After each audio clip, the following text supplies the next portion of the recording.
Nos últimos meses da Segunda Guerra Mundial, grupos de elite de agentes e comandos aliados se infiltraram na Alemanha. A missão supersecreta era caçar as chamadas armas maravilhosas de Hitler e os cientistas que as tinham construído. Não estávamos procurando Lord Haw, não estávamos procurando Himmler, nem mesmo Hitler. Estávamos procurando exclusivamente pessoas de interesse do serviço secreto. À medida que os aliados avançavam para o norte da Europa, havia o receio de que Hitler pudesse fazer uma retaliação como um último ato de vingança. Relatórios do serviço secreto sugeriam que cientistas nazistas estavam construindo armas de destruição em massa. Mas será que Hitler ousaria atacar com elas? Era uma questão urgente, pois se Hitler tivesse a bomba, hoje nós todos estaríamos falando alemão, não é? Em um prelúdio à Guerra Fria, os americanos e ingleses começam uma corrida secreta com os russos para arrebanhar cientistas alemães. Os riscos não poderiam ter sido mais altos. Os vencedores poderiam desenvolver as armas maravilhosas de Hitler a fim de controlar o mundo do pós-guerra. Cientistas nazistas. 6 de junho de 1944, o dia D, a maior invasão anfíbia da história. Mas o futuro da Segunda Guerra Mundial ainda estava indefinido. Nos bastidores, o serviço secreto aliado estava apreensivo quanto à possibilidade de Hitler estar tramando sua represália. 7 dias após o dia D, os receios foram confirmados. Um estranho objeto viajando a 640 km por hora apareceu nos céus de Londres. Inicialmente pensou-se que se tratava de algum tipo de avião. Somente após ele despencar rumo ao solo, as pessoas perceberam do que se tratava, uma bomba voadora.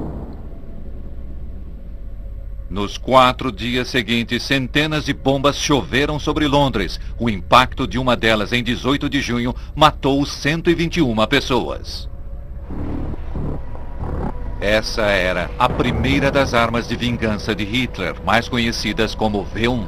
Os aliados não possuíam nada assim em seu arsenal, e não parecia haver como detê-las. E se os cientistas de Hitler eram capazes de criar algo como a V1, que outros dispositivos estariam construindo? Adolf Hitler estava procurando a arma que ganharia a guerra. Ele acreditava que a V1, e eles estavam fazendo muitos projetos bastante exóticos e importantes naqueles últimos meses de guerra. A liderança nazista sempre percebeu a importância da tecnologia e havia investido quantias enormes em foguetes, aviões e até em carros de corrida. Consequentemente, os carros alemães dominaram as corridas nos anos 30. Mas Hitler foi recompensado com muitos outros pioneirismos científicos. Talvez o maior deles e o mais perigoso estivesse na física atômica. A fissão nuclear foi descoberta pela primeira vez na Alemanha. Alguns dos melhores físicos alemães eram judeus e foram forçados pelos nazistas a fugir do país. Muitos deles foram para os Estados Unidos, levando a alarmante notícia de que a Alemanha poderia estar trabalhando em uma bomba atômica. Esse alerta levou o Pentágono a fazer um esforço para, em segredo, construir sua própria bomba, codinome Projeto Manhattan. Todo o projeto foi desenvolvido a partir do medo. O projeto Manhattan foi, na verdade, desenvolvido porque tínhamos medo. E se o que temíamos tivesse se transformado em realidade, teria destruído os Estados Unidos. Robert Furman trabalhava no Pentágono quando foi recrutado para coordenar uma missão secreta que iria à Europa. O plano era enviar agentes secretos para localizar e acabar com o programa atômico de Hitler. Havia um alvo-chave que os agentes precisavam encontrar. O principal físico alemão e chefe do projeto da bomba atômica nazista, Werner Heisenberg. A missão precisaria de agentes de elite em terra para procurar Heisenberg e as instalações da bomba alemã. Marty Previtt era um daqueles agentes secretos. Quando essa fotografia foi publicada em 1947, eles cobriram meu rosto, pois eu era um agente especial do Corpo de Contra-Inteligência. Eu deveria permanecer incógnito. Para dar aos agentes licença para operar onde quisessem, eles carregavam passes especiais com as mais altas liberações de segurança. O objetivo da visita era investigar alvos do serviço secreto, remover documentos, equipamentos ou pessoal. Eu tinha autorização para fazer qualquer coisa que eu precisasse fazer, prender pessoas ou o que fosse. Esses passes, mais tarde, se revelariam inestimáveis para permitir viajar além das linhas de frente aliadas. Havia um outro objetivo ainda, tão importante quanto encontrar os cientistas. Os aliados sabiam que os nazistas haviam acumulado milhares de toneladas de urânio, o ingrediente fundamental para a bomba atômica. Temendo que planejassem usar esse urânio em sua própria bomba, os aliados pensaram em reunir as enormes reservas da Alemanha desse escasso elemento. O projeto Manhattan precisava estocar urânio para sua própria bomba. Assim, seus agentes especiais tinham ordens para rastrear as reservas escondidas dos nazistas. A missão recebeu um codinome, Alsos. O verdadeiro significado do nome foi mantido em segredo, não foi revelado a quase ninguém. Principalmente ao General Groves, chefe do projeto Manhattan. Só depois de muitos anos foi revelado que Alsos significava grove em grego, um pequeno bosque. Acho que o general Groves teria ficado arrepiado se tivesse sabido na época, mas nós de fato demos o nome dele ao projeto. Enquanto os agentes do Alsos se preparavam para entrar no norte da Europa, a Grã-Bretanha começava a lidar com o V1. Novas baterias antiaéreas e balões de barragem interceptavam as armas de vingança. E os pilotos de caça da Grã-Bretanha, cujos aviões eram mais rápidos, também estavam aprendendo a destruir a bomba voadora. Mas o pânico não havia absolutamente acabado. Exatamente quando parecia que os ingleses haviam finalmente derrotado o V1, cientistas alemães estavam prestes a disparar contra Londres uma arma de vingança ainda mais aterrorizante. Este é um teste do mais novo dispositivo do arsenal secreto de Hitler, o foguete V2. O V2 foi um grande avanço na história dos armamentos, segundo o analista militar Robert Hilson. A importância do V2 é que, pela primeiríssima vez, a engenharia humana foi capaz de lançar um projétil guiado que viajaria várias centenas de quilômetros e atingiria um alvo mais ou menos onde havia sido apontado. Essa era uma arma espantosa, uma vez que se tivesse um lançamento bem sucedido e o míssil fosse na direção correta, não seria possível detê-lo.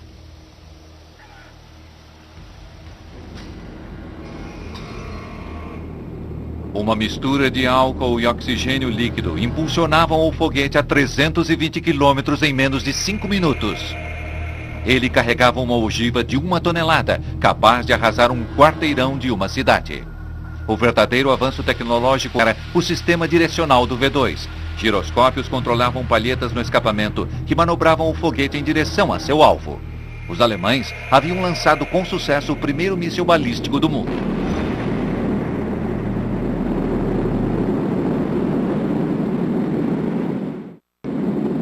Grã-Bretanha, Estados Unidos e Rússia não tinham nada assim em seus arsenais e estavam todos desesperados para colocar as mãos naquele foguete e no homem que o havia construído, Wernher von Braun.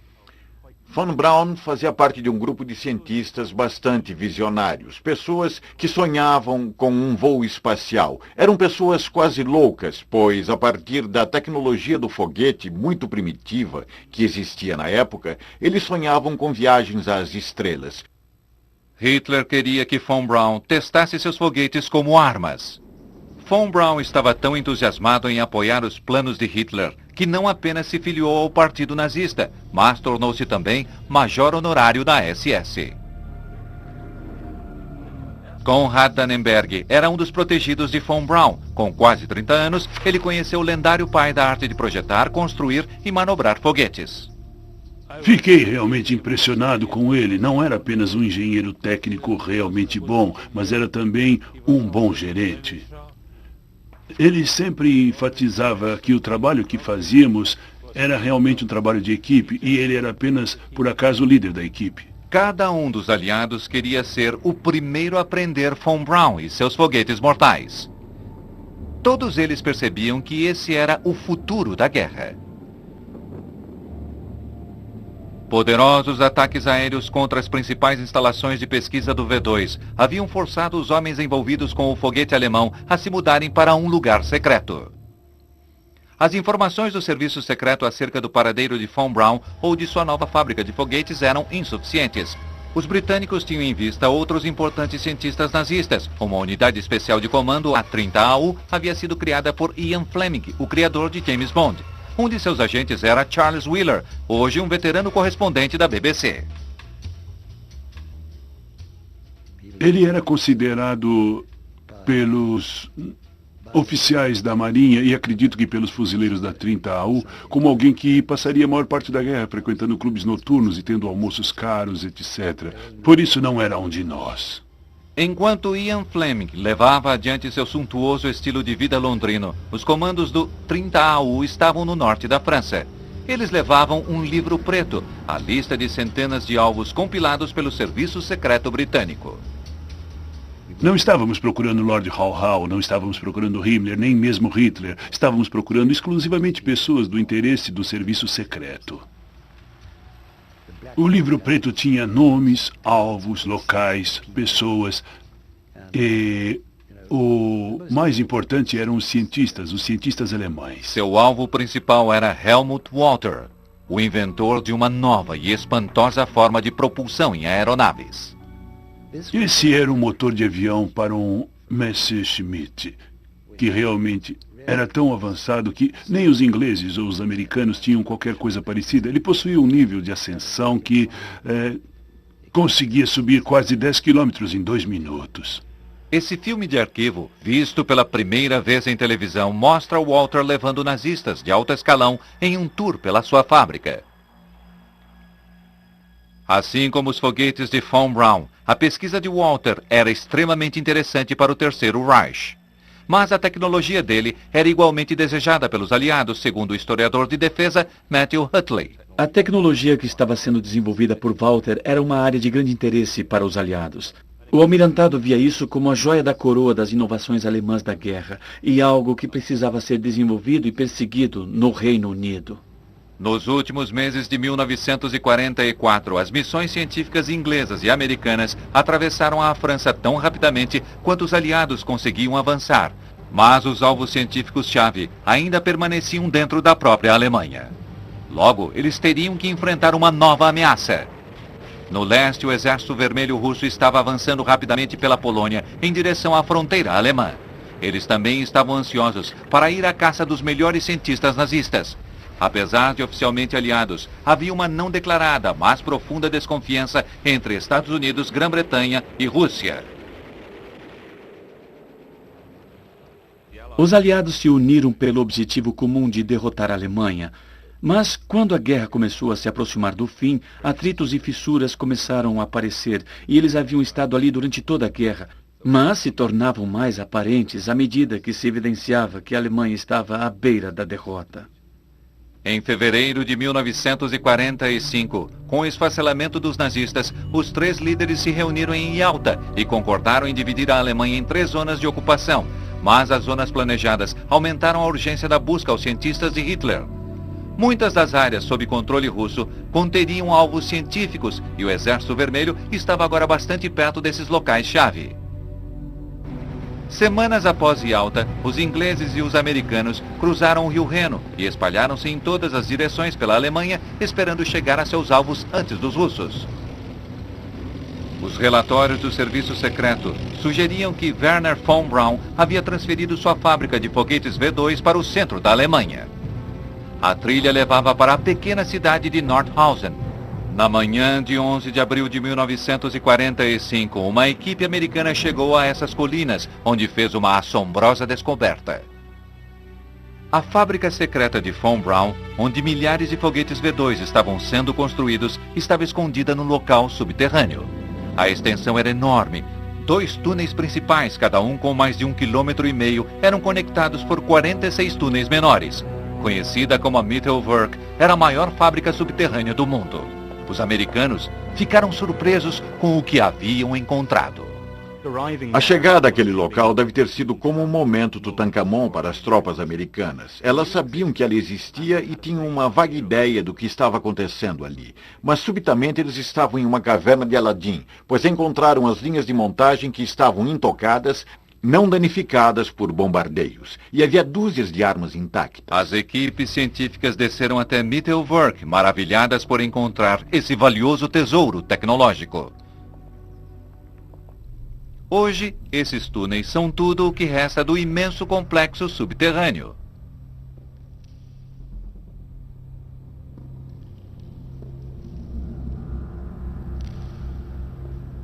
A produção ficava em uma linha de produção, em uma esteira transportadora. Sim, se movia continuadamente e você tinha de prestar atenção a ela em seu próprio local de trabalho e fazer seu serviço antes que ela fosse adiante. Era uma linha de montagem que continuava dia e noite.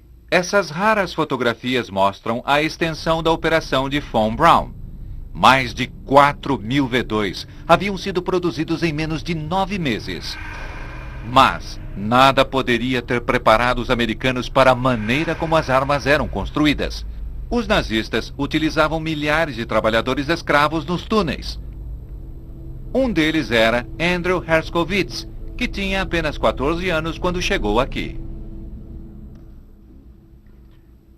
Só o fato de estar no túnel era um castigo terrível, porque tínhamos frio e fome, e estávamos cansados o tempo todo, e era terrível, era horrível. Havia espancamento por qualquer pequena infração de disciplina. O castigo por sabotagem era a morte por enforcamento. Claro que qualquer coisa poderia ser classificada como sabotagem.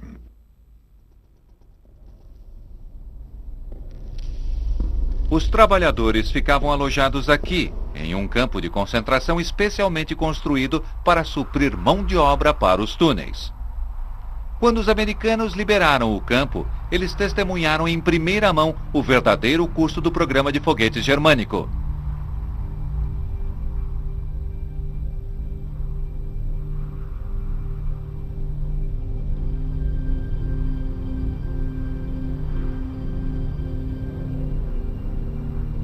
Mais de 10.000 prisioneiros morreram fabricando os V2. Quase 2 vezes o número de mortes provocadas pelo foguete.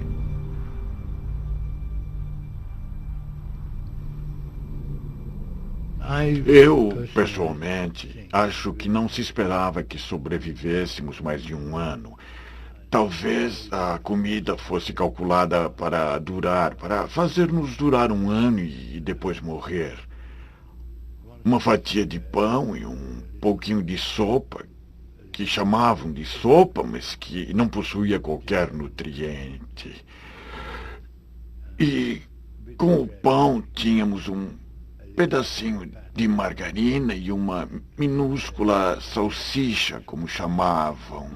Ou algum tipo de coisa gelatinosa, e aquilo tinha de durar o dia inteiro. Por isso estávamos permanentemente mortos de fome. Como a maioria dos engenheiros e foguetes que ali trabalhavam, Konrad Dannenberg não aceita qualquer responsabilidade. É claro, de uma certa forma eu fiquei surpreso quando vi as pobres pessoas Kazé trabalhando em Mittelwerk. Entretanto, não vi nenhuma atrocidade, não vi que eram castigados, que eram surrados, como muita gente afirma. Não quero negar que tenha acontecido, mas isso certamente não aconteceu em minha presença. É claro, as instalações eram muito pobres. As instalações sanitárias certamente não seriam aceitáveis hoje em dia. Mas para nós, claro, era tudo ruim. E Para esse engenheiro de foguetes, ele se alimentava bem, vestia-se bem, era bem pago, estava em segurança. Claro, não havia nada de ruim para ele. Enquanto as equipes médicas americanas atendiam os prisioneiros abandonados, outras equipes estavam ocupadas embarcando foguetes e equipamentos ansiosas para transportá-los para os Estados Unidos.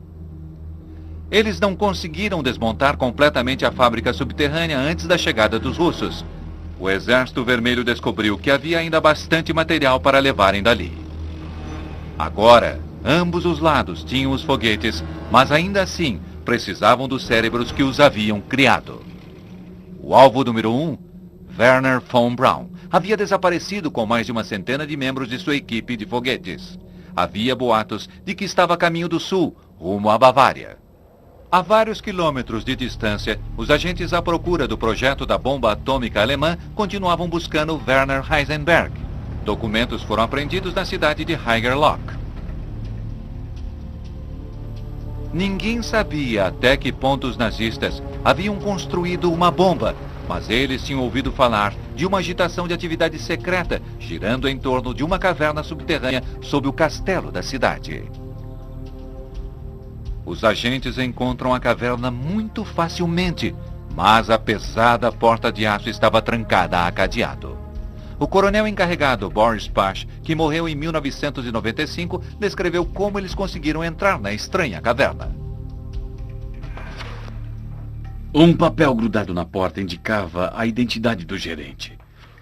Traga o sujeito cujo nome está naquele papel, eu ordenei. Eles vasculharam a cidade procurando pelo gerente. Pash estava desesperado para colocar suas mãos no que estava dentro da caverna e preparado para fazer qualquer coisa. Quando o gerente me foi trazido, ele tentou me convencer de que era um simples contador. Quando ele vacilou a minha ordem de abrir a porta, eu disse, atire no cadeado. E se ele interferir, atire nele. O gerente cedeu e abriu a caverna. O que a Alsos encontrou lá dentro era tão importante que a caverna hoje tornou-se um museu.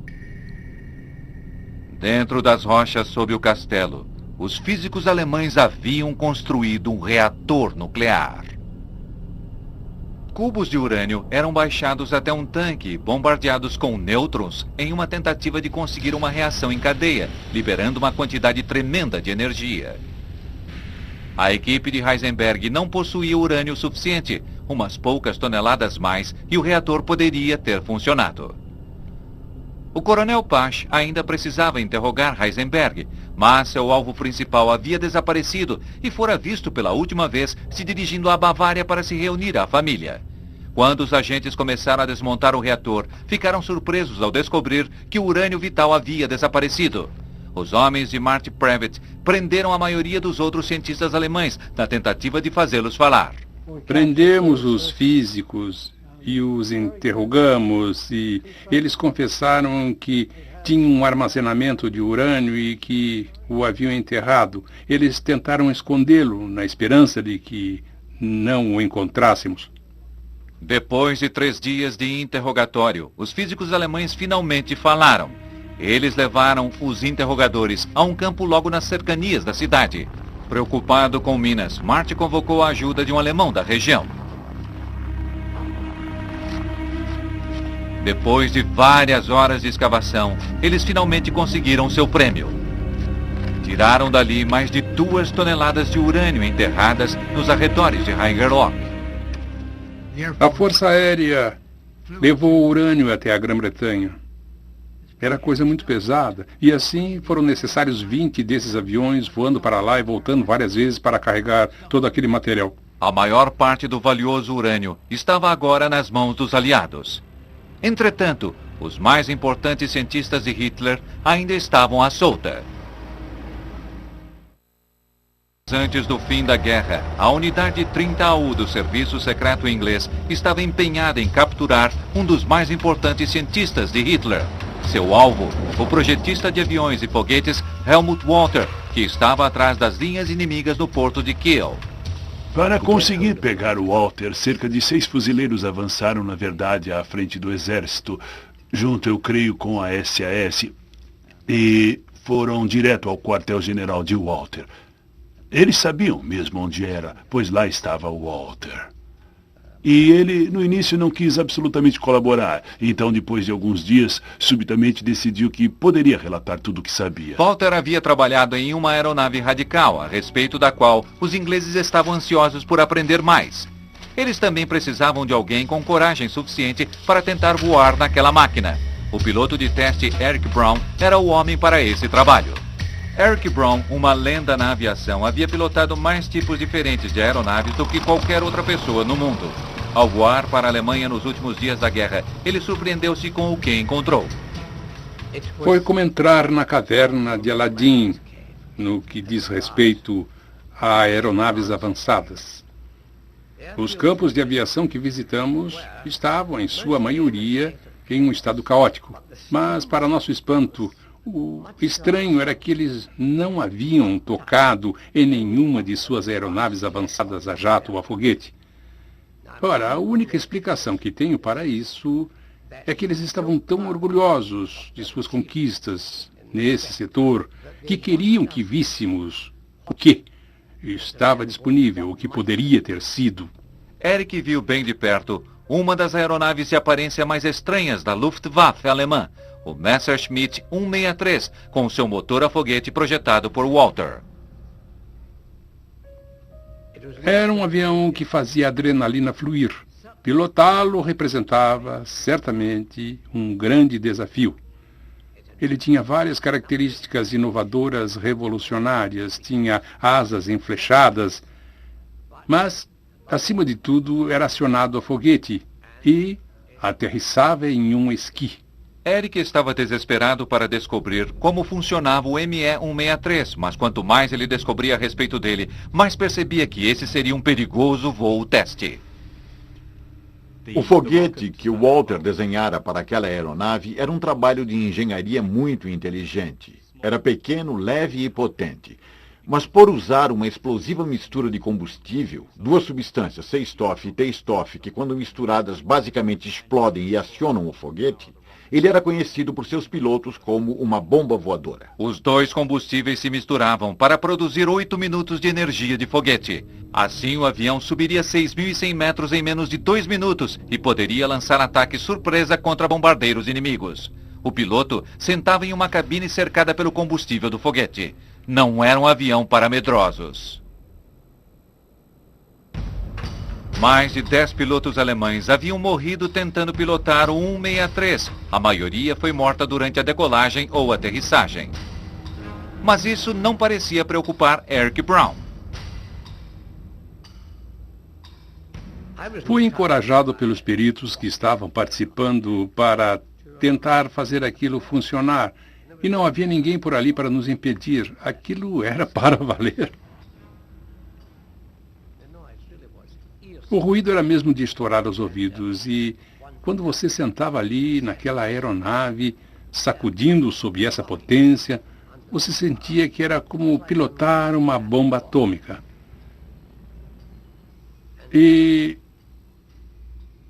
acredito que precisa ser dito que a gente se sentia um pouco apreensivo a respeito do que estava por vir. Mas a tentação de fazer essa coisa e ir em frente era muito grande.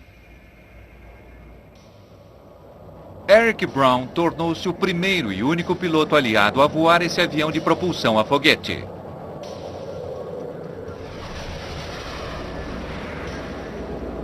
Era como estar no comando de um trem em alta velocidade. Eu nunca tive essa sensação com qualquer outro avião, que ele estivesse logo ali à minha frente todo o tempo. E eu estivesse alcançando. Ele tirava o seu fôlego. Tendo avaliado o avião e capturado o homem que o projetou, os britânicos estavam agora prontos para explorar essa nova tecnologia. Agora, a maioria dos alemães estava trabalhando para os aliados. O Exército Vermelho havia cercado Berlim e estava começando a avançar em direção ao centro. A 100 quilômetros dali, tropas americanas e russas se encontraram pela primeira vez no rio Elba. Em frente às câmeras, ambos os lados se comportavam como grandes amigos. Mas nos bastidores, a batalha pelos despojos de guerra alemães estavam agora em seu grau mais intenso. Quando o colapso alemão realmente começou a acontecer, havia ali uma enorme onda de atividade. Havia tantos alvos que todos corriam para todos os lados, pegando coisas, procurando coisas, encontrando coisas, não conseguindo encontrar as coisas. Negando ou tentando negar o mais que pudessem aos russos, evitando que os russos chegassem lá antes e fugindo com o que conseguissem. Ninguém nunca mais visse essas coisas. Foi uma competição acirrada. Ambos os lados sabiam o que realmente era importante. Os cientistas de primeira linha de Hitler haviam fugido para refúgios nas montanhas, na Bavária, ao sul da Alemanha. O físico nuclear Werner Heisenberg e o engenheiro de foguetes Werner von Braun vieram para cá para se protegerem das ferozes lutas ao norte. Eles também queriam estar o mais distante possível das forças russas que avançavam. Em uma correria pela Bavária, os americanos esperavam ser os primeiros a capturar von Braun e sua equipe de especialistas. Mas os especialistas em foguetes alemães já estavam fazendo seus próprios planos.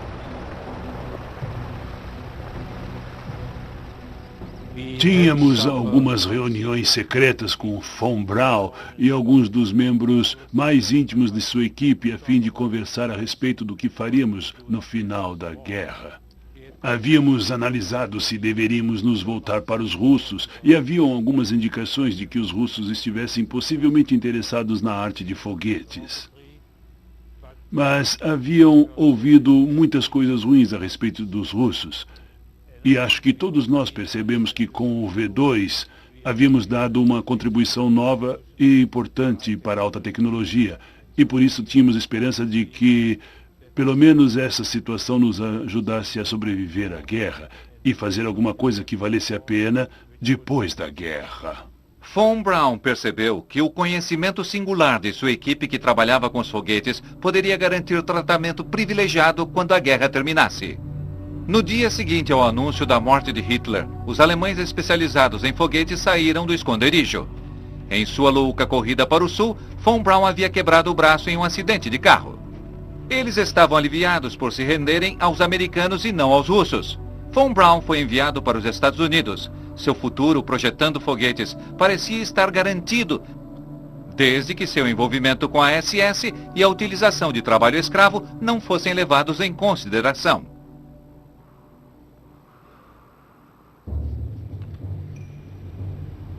– 80 quilômetros ao leste, os agentes que procuravam o cientista atômico Werner Heisenberg também estavam fechando o cerco. Eles estavam bem à frente das linhas avançadas americanas e sabia-se que a SS estava na região. O coronel Boris Pash percebeu que seria perigoso ir muito adiante.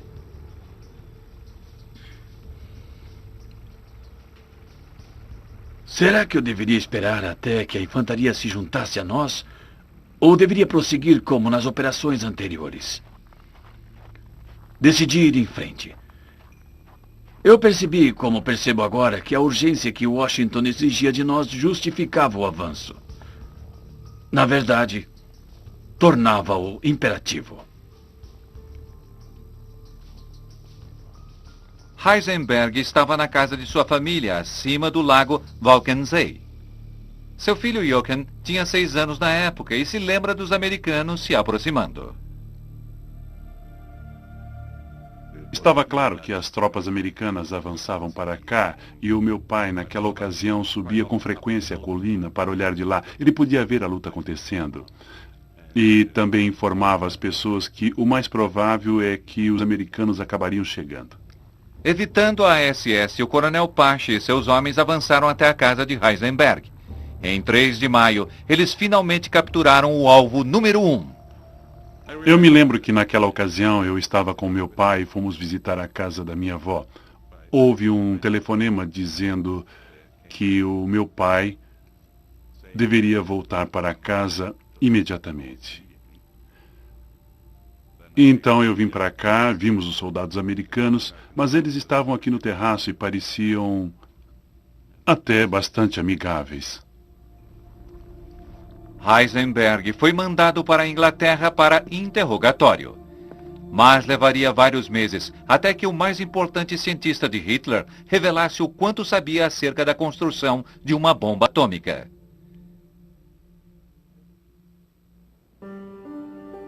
Quatro dias após a captura de Heisenberg, os alemães se renderam.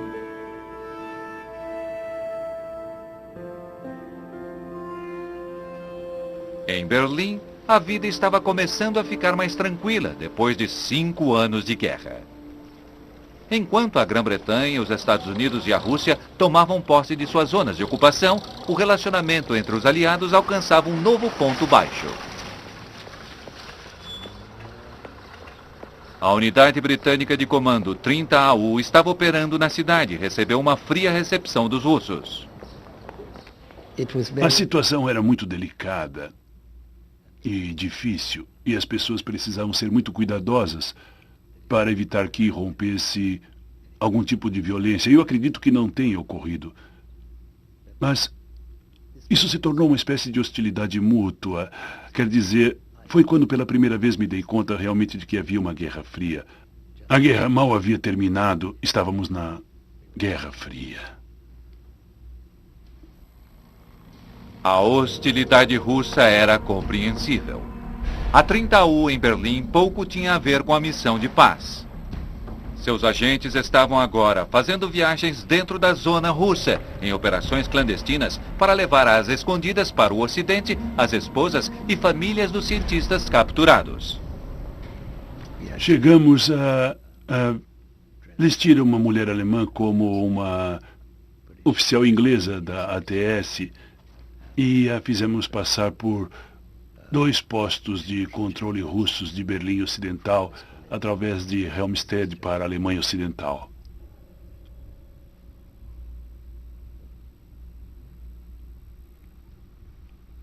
Ela era uma boa atriz e falava um pouco de inglês. Felizmente ninguém falou com ela. Ela foi bem e os russos possivelmente nem a teriam descoberto. Depois de se reunirem às suas famílias, cientistas alemães-chave foram então levados para a Grã-Bretanha. Helmut Walter, inventor do motor de foguete para o ME-163, foi levado para o norte da Inglaterra para continuar trabalhando com uma equipe composta apenas de cientistas alemães. Enquanto isso, nos bastidores, enormes carregamentos de pesquisa, tecnologia e materiais científicos alemães eram encaixotados e levados para a Grã-Bretanha, Estados Unidos e Rússia. Quanto ao urânio apreendido pela missão Alsos, em locais como Haigerloch, mais de 1 milhão de toneladas foi embarcado para o projeto Manhattan, nos Estados Unidos, que acumulava um enorme estoque para sua própria pesquisa da bomba atômica. O alvo número 1 da Alsos, Werner Heisenberg e 9 outros físicos alemães foram confinados em uma casa de campo na Inglaterra. Em um último recurso para tentar descobrir mais a respeito do projeto da bomba nazista, microfones secretos foram colocados pela casa para ouvir os alemães. Os cientistas pouco revelaram, até que uma transmissão de rádio no dia 6 de agosto de 1945 os levou a falar. Essas são as notícias. Logo cedo, esta manhã, a força mais destrutiva inventada pelo homem foi lançada sobre o Japão. A bomba atômica. Imediatamente os físicos tentaram descobrir como os americanos haviam feito aquilo. Os microfones escondidos gravaram as deliberações de Heisenberg. Ele parecia não entender absolutamente nada de física relacionada à bomba.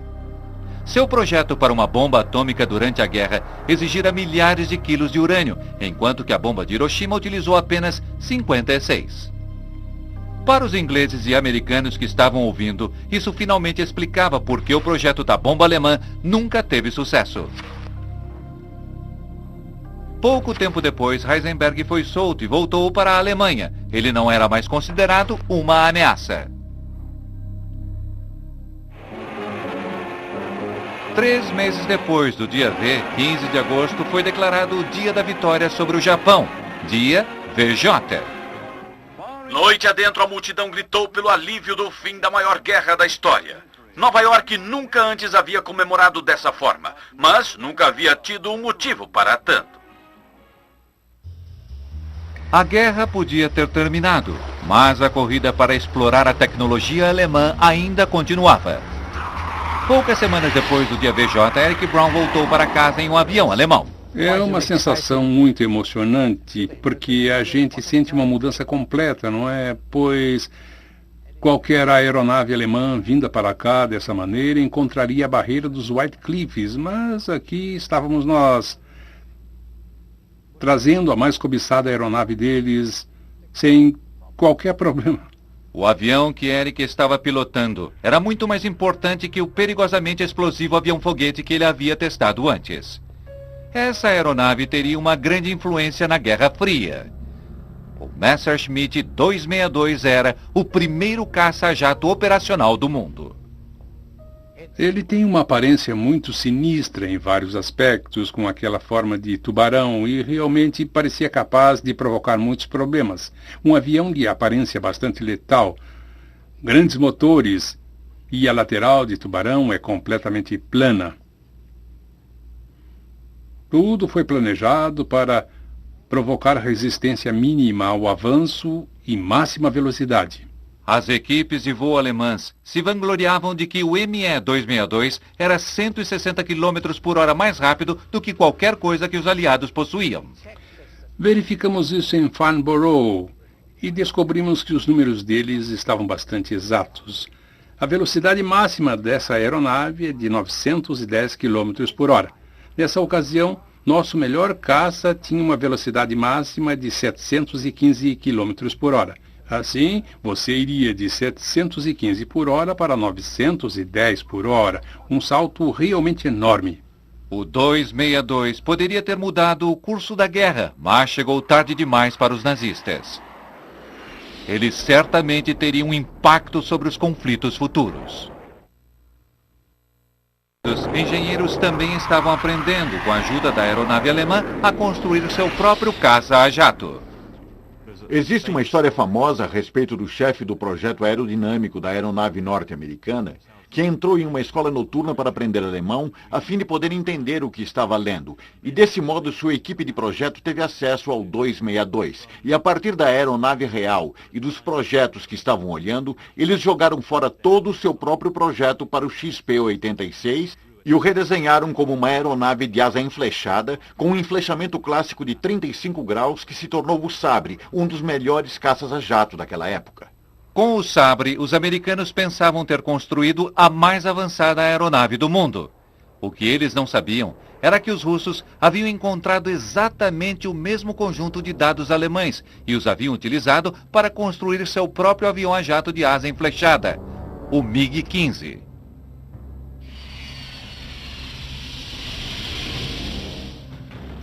Em dezembro de 1950, os dois aviões se encontraram pela primeira vez na Guerra da Coreia. Quando o primeiro MiG-15 russo apareceu sobre a Coreia, foi um grande choque. Os pilotos americanos acharam que eles estavam sendo atacados por aeronaves americanas. A confusão naqueles primeiros dias foi enorme. Pilotos americanos não podiam acreditar no que estavam vendo. Os MiGs eram praticamente indistinguíveis dos Sabres. Parece bastante claro que tanto os russos quanto os americanos haviam aprendido na mesma cartilha. Algo semelhante estava acontecendo com a tecnologia de foguetes. Desde que foram trazidos para a América, Wernher von Braun e sua equipe do V2 tinham trabalhado duro na construção de foguetes para os Estados Unidos. Mais de 100 alemães especialistas em foguetes foram contratados para ensinar aos engenheiros americanos tudo o que sabiam. Os americanos tinham regras rígidas acerca de empregar antigos nazistas, e assim fatos não convenientes, como o de von Braun ser membro da SS, foram varridos para baixo do tapete. Milhares de documentos a respeito dos alemães especialistas em foguetes foram escondidos, muitos dos quais são ainda hoje inacessíveis ao público. Com von Braun ao seu lado, os Estados Unidos estavam confiantes de que estavam à frente do mundo. E então, em 4 de outubro de 1957, aquela confiança foi abalada. Um míssil soviético R-7 foi lançado no espaço com o primeiro satélite do mundo, o Sputnik. Os bips de mensagem do Sputnik enquanto dava a volta à Terra não passaram despercebidos nos Estados Unidos. Se os russos podiam lançar um objeto em órbita, poderiam também enviar uma ogiva nuclear contra os Estados Unidos. Os Estados Unidos se voltaram para Von Braun. Em meados dos anos 60, tanto os Estados Unidos quanto a Rússia tinham milhares de mísseis apontados um para o outro, todos eles provindos do projeto original do V2 de Von Braun. A realização máxima de Von Braun estava levando a missão Apollo da NASA a colocar o homem na Lua. Os programas espaciais americano e russo foram ambos fundados na ciência alemã. Na corrida para aproveitar o know-how nazista, ambos os lados optaram por esquecer o passado dos cientistas. Quando eu soube que eles haviam sido festejados e tratados como heróis nacionais nos Estados Unidos, eu me senti ultrajado e enojado. Achei que aquilo não apenas mostrava desrespeito a nós, mas aos seus próprios mortos. Milhares e milhares de soldados americanos morreram para libertar a Europa, para derrotar Hitler. E essas pessoas eram os esteios do reinado de terror de Hitler. E lá estavam elas sendo festejadas como heróis. Que coisa repugnante. Um dos maiores triunfos da Guerra Fria ficará para sempre obscurecido pela sombra do passado de Von Braun. O inferno subterrâneo, onde as armas maravilhosas de Hitler foram construídas. Versão brasileira Centauro.